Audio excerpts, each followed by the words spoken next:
Assalamualaikum warahmatullahi wabarakatuh. Kami dari kelompok 4 kelas 5E yang beranggotakan Imam Maulana, kemudian ada Yusri Rahayu, kemudian ada Muhammad Naufal dan Nadila Yusriani. Nah, di sini kami akan membahas terkait tentang pengujian sistem. Adapun sistem yang kami uji pada pengujian kali ini adalah sistem pengolahan data industri kecil menengah yang ada di Kabupaten 3. Untuk itu, kita lihat saja pembahasannya sebagai berikut. Sistem yang akan diuji adalah sistem pendataan IKM pada kantor dinas perindustrian, perdagangan, koperasi, usaha kecil dan menengah untuk meminimalisir kesalahan atau risiko sehingga sistem dapat digunakan sebagai media penunjang informasi dan dapat mempermudah pengolahan data IKM yang ada di Kabupaten Lingga dengan menggunakan metode waterfall. Sumber daya manusia yang digunakan pada sistem ini yaitu admin, petugas, dan user. Kebutuhan antarmuka eksternal ada dua, yaitu yang pertama ada hardware interface. Perangkat keras yang digunakan dalam pengoperasian sistem ini yaitu ada personal komputer, ada monitor, CPU, RAM, hard disk, keyboard, dan mouse. Software interface. Perangkat lunak yang digunakan dalam pengoperasian sistem ini yaitu sistem operasi minimal Windows 8, untuk pengolahan datanya yaitu MySQL, untuk koneksi database menggunakan aplikasi XMPP, untuk pemodelan database menggunakan Microsoft Visio 2013. Berikut beberapa kebutuhan fungsional dalam sistem operasi pelayanan. Yang pertama ada use case diagram, yang kedua ada activity diagram, yang ketiga ada class diagram.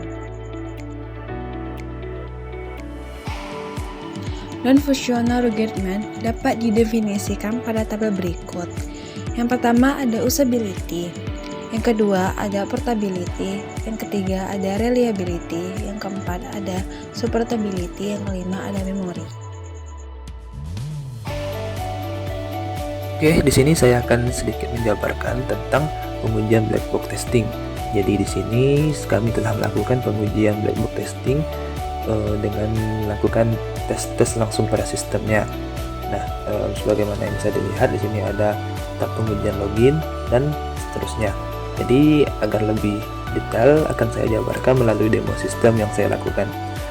Untuk diketahui, semua form yang ada itu harus diisi. Jika tidak diisi, maka sistem tidak akan dapat menyimpan data yang akan diinput ke dalam sistemnya. Kemudian jika ingin login, password dan username itu harus diisi. Jikalau kosong, maka tidak akan bisa login. Jikalau salah, maka tidak akan bisa masuk ke dalam sistem dan akan ada pemberitahuan dari sistem tersebut. Mungkin lebih jelasnya akan saya demokan ke dalam sistem informasi.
White box testing ini adalah suatu metode pengujian perangkat lunak yang menguji struktur internal atau cara kerja dari aplikasi yang bertentangan dengan fungsinya.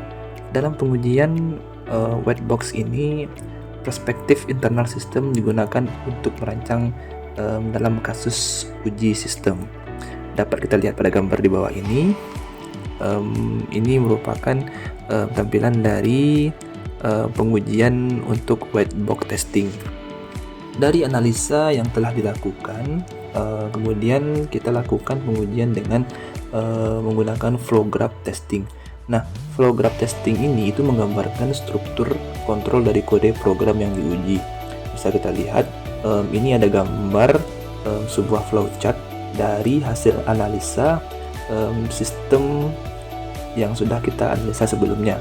Nah, dari flowchart inilah kita kembangkan untuk mengambil uji dari flow graph testing yang ada, yang mana dari hasil uji ini itu ada nodes itu berjumlah 6, kemudian ada edges-nya itu ada 5, kemudian ada branch node-nya itu tidak ada, dan kemudian ada branch edges-nya itu tidak ada juga, dan paths itu ada 1 jalur, yakni 1, 2, 3, 4, 5, 6. Nah, setelah kita lakukan analisa dari hasil flow graph tadi, itu kita kembangkan lagi pada tahapan cyclomatic complexity. Nah, kompleksitas cyclomatic ini adalah sebuah metrik perangkat lunak yang digunakan untuk menunjukkan kompleksitas dari sebuah program. Nah, adapun hasil analisa yang telah kami lakukan pada sistem pengolahan data IKM ini melalui testing flow graph-nya, maka dapatlah kami hasil ujinya itu menggunakan rumus cyclomatic complexity, yang mana V kali G sama dengan itu E dikurang N ditambah 2. Perlu diketahui E di sini merupakan edges-nya, kemudian N di sini adalah nodes-nya. Kemudian sebagaimana kita ketahui tadi edge-nya ini 5, kemudian nodes-nya ini 6, kemudian ditambah 2. 5 dikurang 6 ditambah 2 itu hasilnya adalah negatif 1 ditambah 2. Kemudian jika dijumlahkan maka hasilnya 1, sesuai dengan jumlah jalur yang ada pada hasil pengujian flow graph yang sudah kita uji sebelumnya tadi, yakni 1 jalur. Dan ini bisa kita gunakan dalam tahapan berikutnya dalam pengembangan atau pengujian sistem.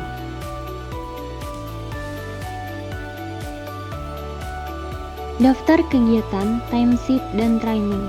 Berikut merupakan rincian waktu pelaksanaan dan lokasi kegiatan dari implementasi Sistem Informasi Pengolahan Data Industri Kecil Menengah di Kabupaten Lingga. Bisa dilihat sebagai berikut.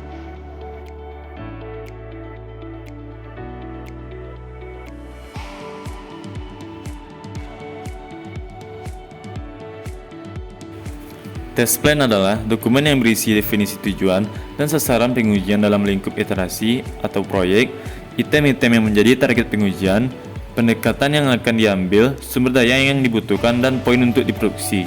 Dengan kata lain, test plan dapat disebut dengan sebagai perencanaan atau skenario untuk melakukan testing yang akan dilakukan. Tujuan membuat test plan secara umum adalah untuk memudahkan developer untuk melakukan testing agar testing yang dilakukan menjadi jelas sehingga hasilnya lebih berguna dan efisien.